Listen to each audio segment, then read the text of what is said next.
more about Keoki's husband, Colonel Thomas Pettis, revealed a heartwarming story about Pocahontas and her daughter that has the makings of someday somebody will do that. It was no mere coincidence that Keoki married Colonel Thomas Pettis. When Pocahontas was kidnapped by the English in 1613, she eventually became the wife of John Rolfe. They had a son, Thomas Rolfe, and John Rolfe took her to England in 1616. He took her to his county home in Norfolk, England, and little did I know that the Pettis family were their close neighbors and even related to the Rolfes. John Rolfe's cousin, Elizabeth Rolfe, married William Pettis, who was the uncle of Colonel Thomas Pettis. And they had a son that they named Rolfe Pettis. You can imagine the grand event when John Rolfe took Pocahontas to his family seat at Peacham Hall. The welcome home party would have included members of the Pettis family, several of whom were members of the Virginia Company of London and would soon be traveling to Virginia.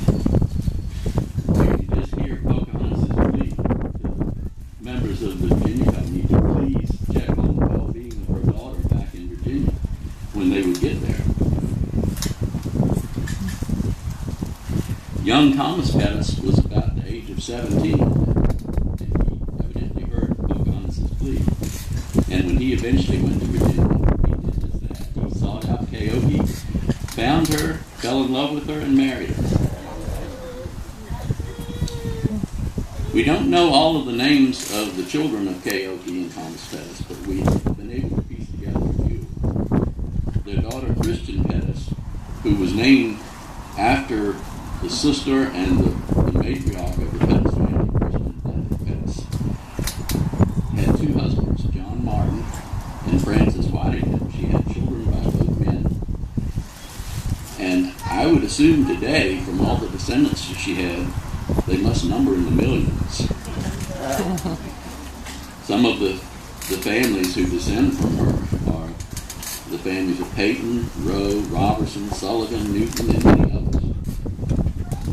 Another daughter of Keoki and Thomas Pettis, whose given name has not survived, is known to have married Mr. Goldsmith. And the way we know this, her daughter, Frances, came from some distance and settled back in this area when she was an adult. And she gave some depositions that told of her family connections here. Some of the Pettis sons were Thomas Pettis, who's also a multiple ancestor of mine, Stephen Pettis, and probably Robert Pettis, whose daughter Rebecca was the godchild of Thomas Madison, said to have been the son of Captain Isaac Madison, who once lived with the Pocono tribe. It's very likely that even Chief Wahanganochi's wife was a daughter of Keoki, because that was the only way that he would preserve the tradition of marrying a woman of the royal matrilineal descent in order for his children to become rulers. And not only that, if you trace down the descendants of Wahanganochi, so many of them claim descent from Pocahontas, so I think that was the truth.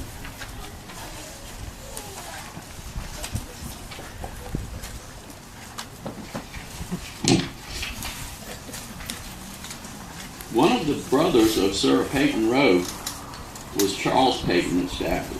He married one of my aunts, Elizabeth Robertson, and among others had a son, Thomas Peyton, who married Sarah Maddox, the sister of my ancestor Catherine Maddox Proctor. It was apparently very important to Thomas Peyton to carry on his ancestral names through his children. He named a son Charles Carter Peyton and a daughter Ann Carter Peyton, apparently after his grandmother, Ann Carter, wife of Evan Peyton.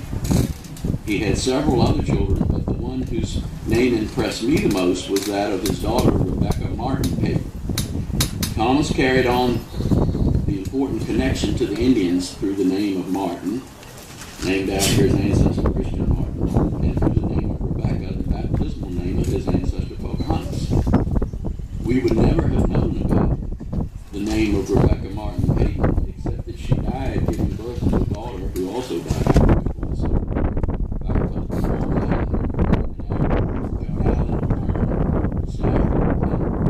Tombstones on the graves